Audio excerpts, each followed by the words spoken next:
1. The Lottery by Shirley Jackson. Every year, the small town in this story holds an event known as the Lottery. During this event, someone from the community is randomly chosen. What are they chosen for? You'll have to read the story to find out.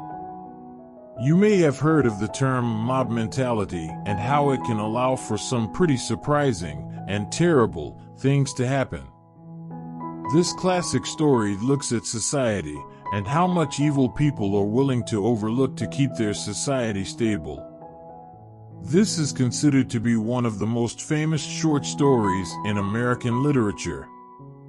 It's a great example of what is known as a dystopian society, where people live in a frightening way.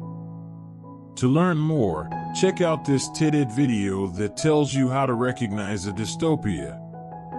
2. Orientation by Daniel Orozco. This is a humorous story in which the speaker explains the office policies to a new employee while gossiping about the staff. It's extremely easy to read, as the sentences are short and the vocabulary is simple. Many working English learners will relate to this story, as it explains the silly, nonsensical moments of modern office life.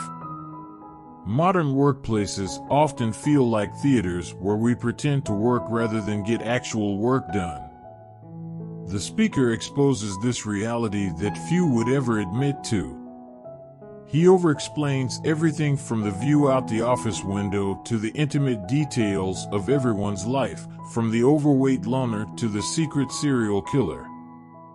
It talks about the things that go unsaid, how people at the office know about the deep secrets of our home life, but don't discuss them. 3. Paper Menagerie by Ken Liu. Jack's mother can make paper animals come to life. In the beginning, Jack loves them and spends hours with his mom. But once he grows up, his mother's inability to speak English keeps Jack from talking to her. When his mother tries to talk to him through her creations, he kills them and collects them in a box. After a tragic loss, he finally gets to know her story through a hidden message that he should have read a long time ago. The story is a simple narration that touches on complex issues, like leaving your home country and the conflicts that can occur within families when different cultures and languages collide. 4. The Missing Mail by R.K. Narayan. Thanappa is the village mailman who is good friends with Ramanujam and his family. He learns about a failed marriage and helps Ramanujam's daughter get engaged to a suitable match. Just before the wedding, Thanappa receives a tragic letter about Ramanujam's brother. To spare them heartache, he decides not to deliver the letter. The story explores the idea that despite the best of intentions, our actions can cause more harm to our loved ones than we ever intended. If you like this and want to read more by R.K. Narayan, check out the other stories in the author's Malgudi Days short story collection. 5. Harrison Bergeron by Kurt Vonnegut.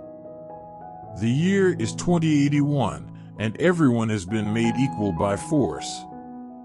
Every person who is superior in any way has been handicapped, something that prevents a person's full use of their abilities, by the government. Intelligent people are distracted by disturbing noises. Good dancers have to wear weights so that they don't dance too well. Attractive people wear ugly masks so they don't look better than anyone else. However, one day there is a rebellion, and everything changes for a brief instant. Technology is always supposed to make us better. But in this case, we see that it can be used to disable our talents. Moreover, the writer shows us how the mindless use of a single value like equality can create more suffering for everyone. 6. The School by Donald Barthel. At first, the trees die. Then the snakes, followed by the tropical fish. Then the class gets a puppy, and, well, You can see where things are going, and that's just the beginning of the series of unfortunate events at the school in this short story, narrated by a teacher. The story is absurd, ridiculous to the point of being silly, even though the topic is serious. By the end, the kids start asking difficult questions about death that the adults don't quite know how to answer.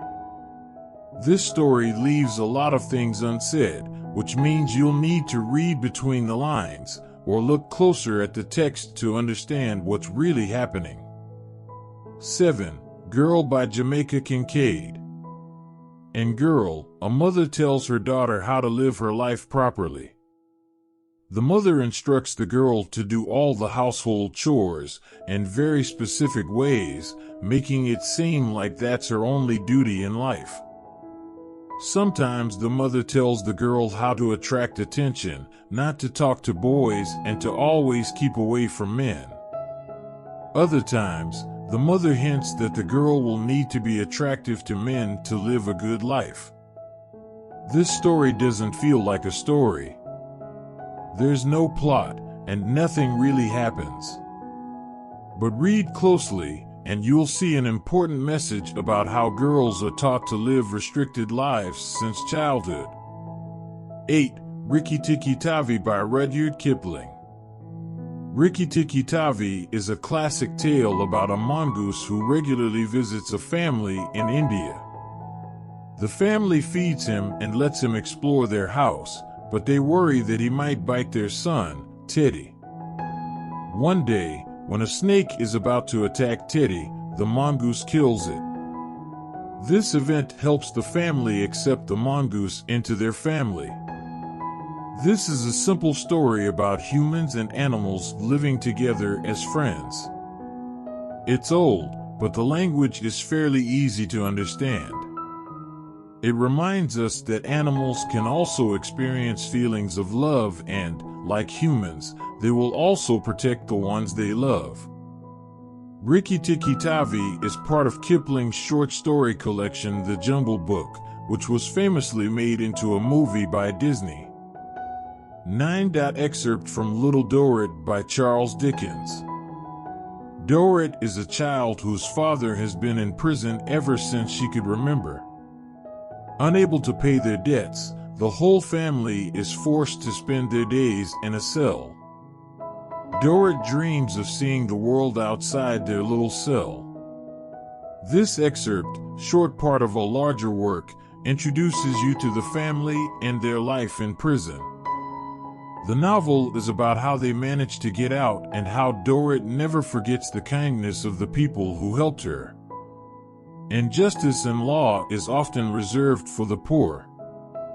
Little Dorrit shows the government jailing people for not being able to return their loans, a historical practice the writer hated since his own father was punished in a similar way.